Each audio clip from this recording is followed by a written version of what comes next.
դեռևս չենք պատասխանել Ամերիկայի նախագահի նամակին, բայց այդ նամակը արդեն պատրաստման փուլում է եւ համապատասխան ձևով դա կներկայացվի։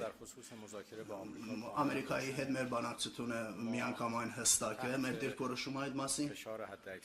Մենք մաքսիմում ճնշումների ներքո եւ ռազմական սպառնալիքների ֆոնին եւ տնտեսական պատժամիջոցների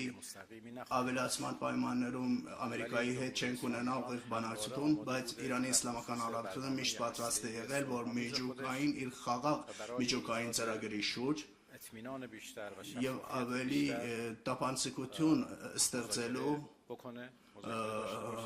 տապանցիկություն ստեղծելու համար բանակցի, հենց հիմա էլ մենք եվրոպական 3 երկրների հետ եւ մյուս երկրների հետ, որոնք շահագրգռված են, մենք ունենք բանակցություններ եւ ընդհանուր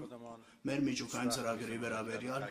մենք երբեք չենք լքել բանակցային սեղանը եւ չենք լքի։